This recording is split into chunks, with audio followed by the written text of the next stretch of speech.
بسم اللہ الرحمن الرحیم نحمدہ ونصلی علی رسولہ الکریم۔ صدر عالی قدر، حاضرین گرامی، محترم بھائیوں اور دوستوں، میری خواہش تھی کہ میں آج کے اس پروگرام میں مشافہتاً شریک ہوں، لیکن افسوس کہ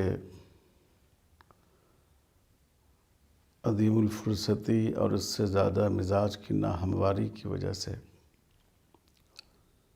میں آف لائن شرکت سے محروم ہوں۔ لیکن میری نگاہ میں اس پروگرام کی اہمیت بہت زیادہ ہے۔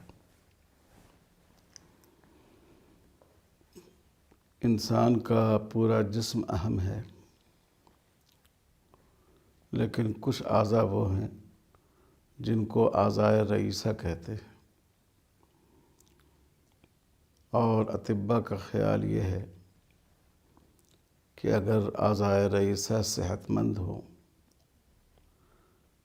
کارکرد ہوں، تو جسم کا نظام بڑی حد تک قائم رہتا ہے، اور اگر اعضائے رئیسہ میں نقص پیدا ہو جائے، وہ کام کرنا چھوڑ دیں، تو چاہے انسان کا بدن کتنا ہی توانا ہو، وہ فائدہ نہیں پہنچا پاتا۔ ایک آدمی بہت طاقتور ہے، اس کے ہاتھ پاؤں بہت اچھے ہیں، لیکن اس کے دماغ نے کام کرنا چھوڑ دیا تو پاؤں بھی چلنا اور ہاتھ بھی حرکت کرنا چھوڑ دیتا ہے، اور انسان فریش ہو جاتا ہے، حالانکہ بظاہر وہ دیکھنے میں بہت ٹھیک لگتا ہے۔ انسان کا پورا بدن بظاہر درست نظر آتا ہو، لیکن قلب کے ذریعے خون کی سپلائی رک گئی ہو، اور جب خون کی سپلائی رکے گی تو آکسیجن کی سپلائی بھی رکے گی، تو چاہے پورا جسم بظاہر ہمیں اچھا نظر آتا ہو، لیکن ہمارا جسم کسی کام کا باقی نہیں رہتا۔ تو اسی طرح مسلم معاشرے میں علماء کی حیثیت ہے۔ علماء امت کا دل اور ان کا دماغ ہے۔ علماء کے ذریعہ ہر پیغام امت تک پہنچتا ہے،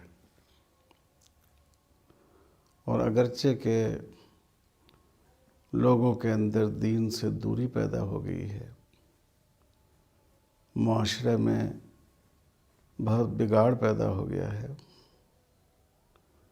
لیکن اس کے باوجود آج بھی عام مسلمانوں پر علماء کا جو اثر ہے، اور علماء دین کو وہ جتنا وزن دیتے ہیں، اتنا کسی اور کو نہیں دیتے۔ ہم لوگ دن رات اس تجربے سے گزرتے رہتے ہیں کہ عدالت نے ایک فیصلہ کر دیا جو خلاف شرع ہے، لیکن لوگ اس کو تسلیم نہیں کرتے۔ لوگ کہتے ہیں کہ فلاں عالم صاحب سے، فلاں مفتی صاحب سے آپ لکھا کر لائیے، تب ہم اس کو مانیں گے۔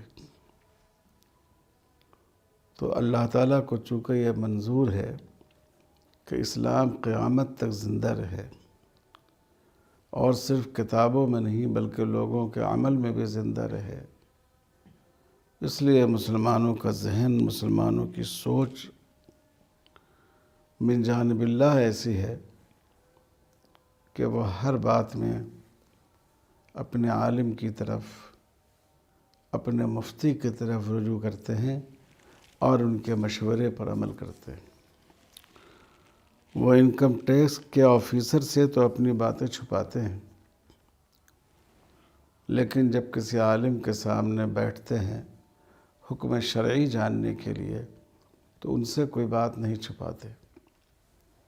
حد تو یہ ہے کہ شوہر و بیوی بعض باتیں ایک دوسرے سے مخفی رکھنا چاہتے ہیں، والدین اور اولاد اپنی بعض باتوں کو ایک دوسرے سے شیئر نہیں کرتے،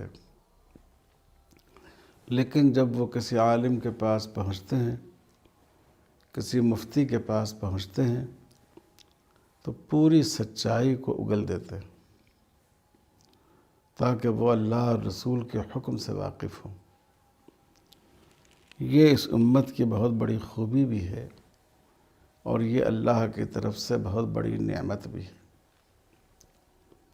اس لیے اگر ہم علماء کی صحیح فکر سازی کرنے میں کامیاب ہوں، خاص کر جو ہمارے نوجوان علماء ہیں، ان کی ذہنی، فکری اور عملی تربیت ہم کر سکیں تو انشاءاللہ جیسے دل پورے جسم کو خون پہنچاتا ہے، اسی طرح دین کا خون، ایمانی غیرت کا خون، اسلامی حمیت کا خون علماء کے ذریعہ پوری امت تک پہنچے گا۔ خاص کر موجودہ حالات میں جب کہ اسلام اور مسلمان چوطرفہ حملہ کا نشانہ ہیں اور کوشش کی جا رہی ہے کہ اسلام کی اور مسلمانوں کی نفرت لوگوں کے ذہن میں بٹھال دی جائے، ان حالات میں علماء کی ذمہ داری بہت بڑھ جاتی ہے۔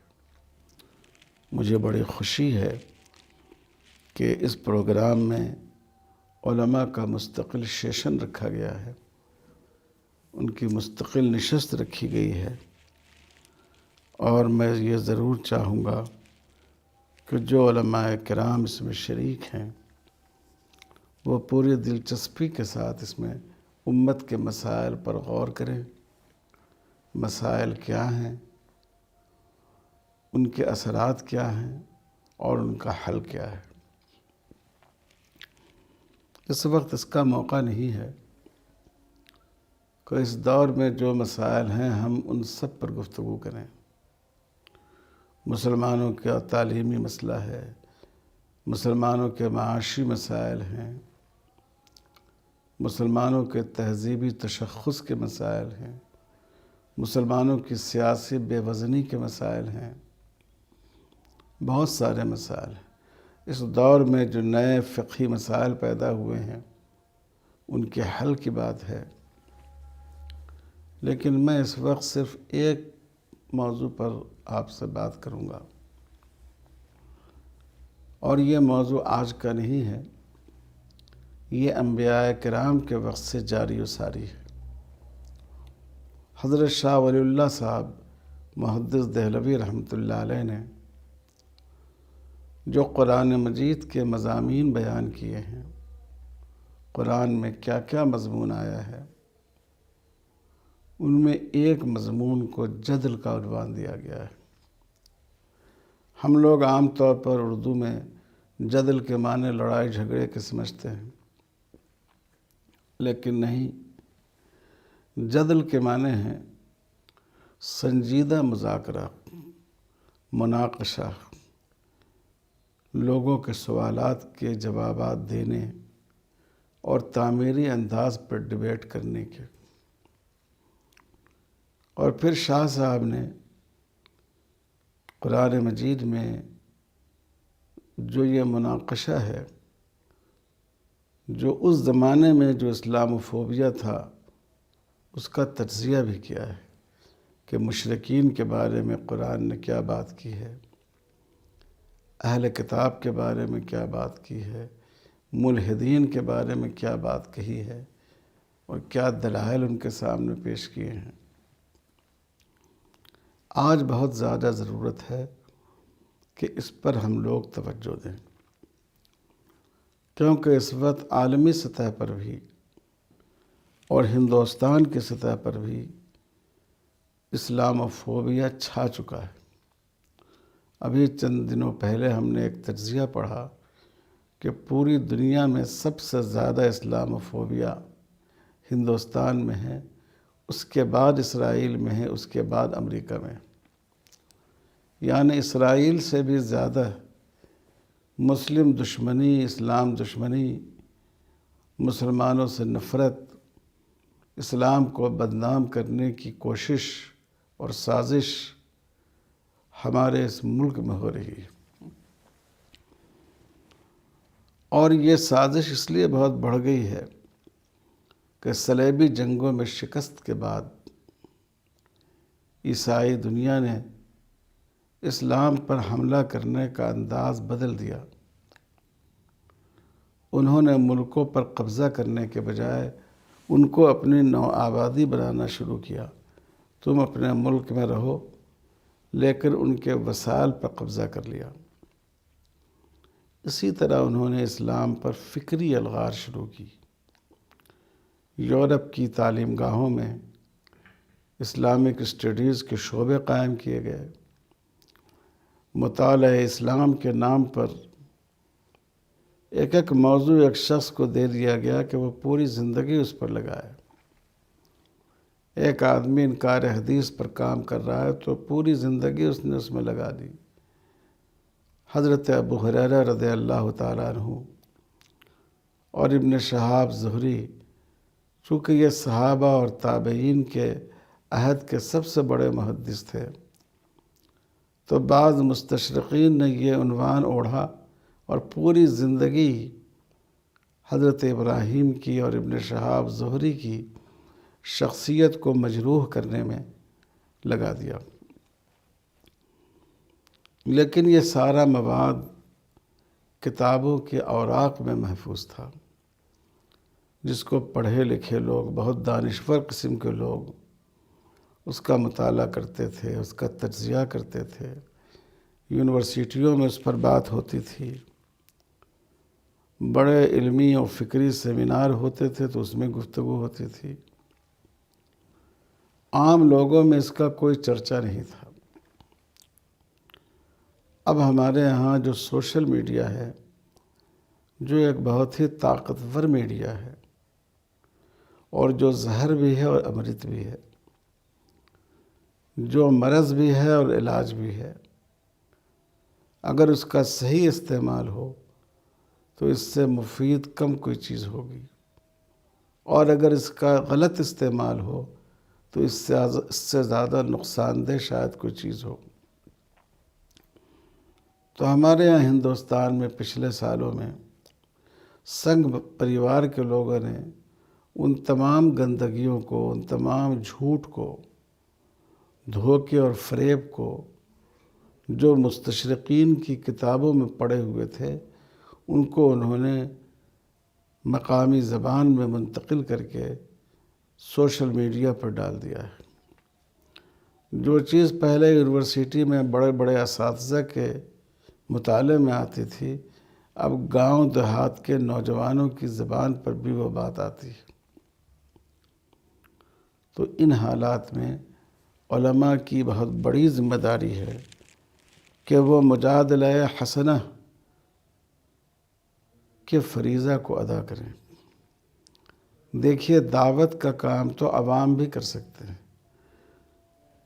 جتنی ان کی صلاحیت ہو، جتنی مخاطب کی ضرورت ہو، اس کو سامنے رکھتے ہوئے عوام بھی کر سکتے ہیں۔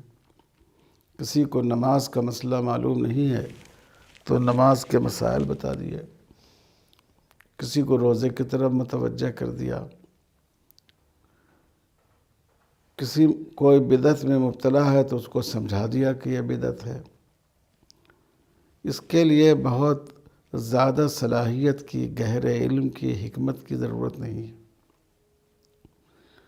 لیکن اسلام کے خلاف جو اس وقت اعتراضات کیے جا رہے ہیں، ان کا جواب دینے کے لیے گہرے علم کی ضرورت ہے،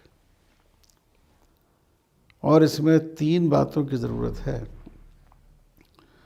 اپنے علوم سے واقف، جس چیز پر سوال اٹھایا جا رہا ہے خود ہمارے ہاں قرآن و حدیث میں اس کے بارے میں کیا کہا گیا ہے، اس سے ہم اچھی طرح واقف ہوں۔ دوسرے، ہم اگر قرآن و حدیث کے حوالے سے برادران وطن کو سمجھائیں تو ظاہر ہے کہ وہ اس کو کیوں مانیں گے؟ تو ہم عقل کی روشنی میں، مصالح کی روشنی میں، انسانی ضرورت کی روشنی میں، فطرت کائنات کی روشنی میں ہم لوگوں کو یہ سمجھا سکیں کہ شریعت کا یہ حکم، اسلام کی یہ تعلیم کیوں بہت موزوں اور بہتر ہے، اس بات کو ہم پیش کر سکیں۔ یہ دوسری ضروری چیز ہے۔ تیسری ضروری بات یہ ہے کہ ہمارے برادران وطن کے ہاں اس سلسلے میں کیا تصورات پائے جاتے ہیں، کیا روایتیں رہی ہیں، اس سے بھی ہم کو واقف ہونا چاہیے۔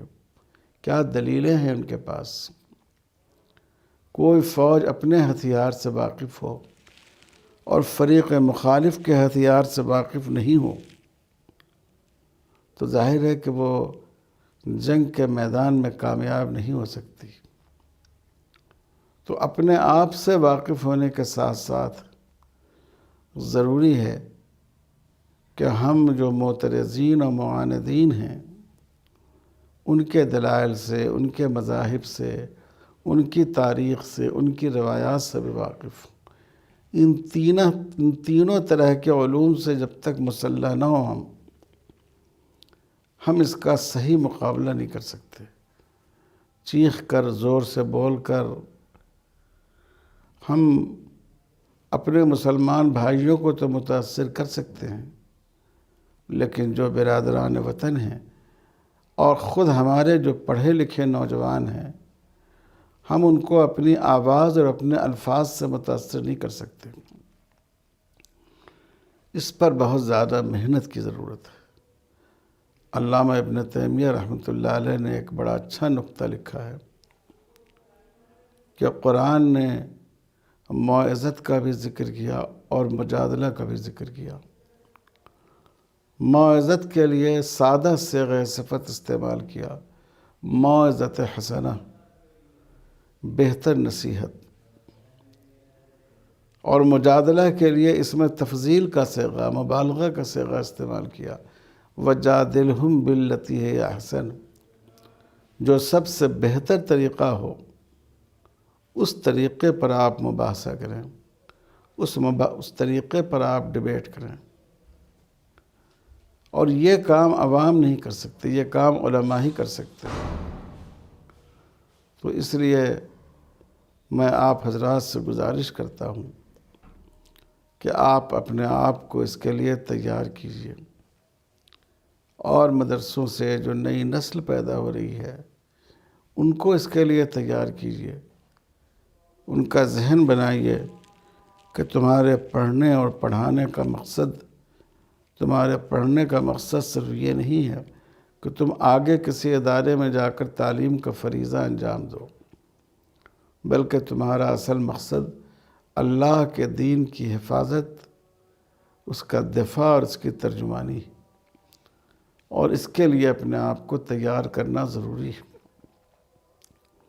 تو اس لیے میں آپ حضرات سے گزارش کرتا ہوں کہ ہم لوگوں کی اس پہلو پر توجہ ہونی چاہیے، اس کا شعور ہونا چاہیے، اس کی فکر ہونی چاہیے، اس کی تربیت ہونی چاہیے۔